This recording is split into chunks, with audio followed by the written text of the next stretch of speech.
болды бұл жолы. Мынау тағы да Жүрсін ағаның әңгімесі есіме түсіп тұр. Мына Жүрсін аға баяғыда секретаршысы болған, андай көмекшісі. Сол әп-әдемі жұмысқа келіп жүрген жерінен күйеуге шығып кетіп, аяғы ауыр болып, коксикоз жұмысқа келе алмай қалған ғой. Сұранып кете беретін болған, ауырып қала беретін болған. Сол Жүрсін аға айтады дейді: қарындасым, сен әп-әдемі қыз едің, дұрыс жұмысқа келетін едің, күйеуге шыққалы бері ауырып қала бересің, шықпай қалатын шығардың, денсаулығыңа жақпаса ажырасып кетеші деп еді.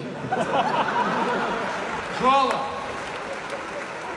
турникке тартылып жатып, құлап, қолын шығарып, аяғын сындырып, бұл кетіп больницаға бара жатып, машинаға қаққан бір сәттілік есімді бір жігіт атын ауыстырайын деп жүр екен. Мына баяғыда Бекарыс ағам мен Жарқынбек Даушабеков деген ақын айтысқан ғой. Жарқынбек деген ақынның басы таз болатын да, шаш өспейтін.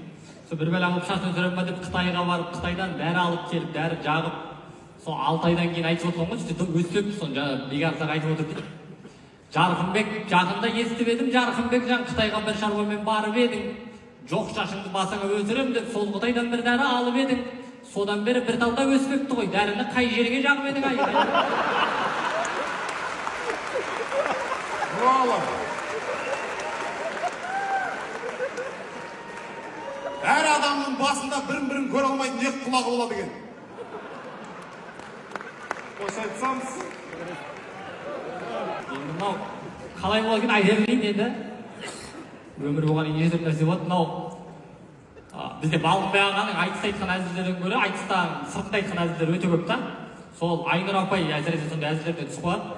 Айнұр апай алғаш намаз оқып сөйтіп үйреніп жатқан кезде бір звондап қалған ғой. Енді бізде айтыстың молдасы деген аты бар Балғынбектің. Звондап қалып сұрады дейді: осы жан Балғынбек, жыласаң дәрет бұзыла ма деп сұраған ғой. Енді Балғынбай аға да қай бір біледі, сасқанынан айтты, енді шаптырып жыласаң бұзылатын шығар. Жолы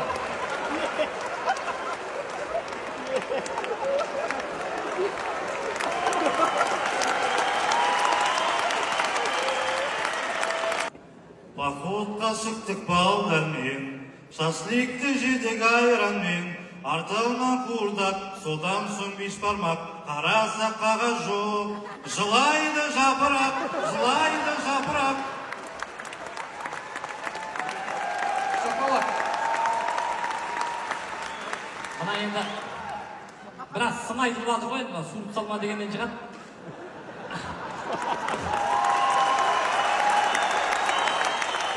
Бір айтысқа қатысы жоқ бір әзіл айтып берейін. Баяғыда бір бай, аппақ киімі бар, басында шляпасы бар бір кісі ресторанға кіріп қалған ғой. Қолында мынандай таяғы бар дейді, зонтик сияқтылайынан қайырылып қалған. Сөйтсе бір ебедейсіз официант былайынан бүйтіп сокты шайқап келіп ананың үстіне төгіп жіберген ғой. Сөйтсе ана бай анаған қарап көзімен ішіп жеп қойыпты да.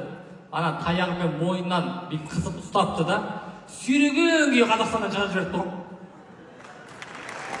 Жолы Таиландта ерегісіп қалған жігіттер бірін-біріне сүйесін батса сүйсе қарап тұрмайын депті.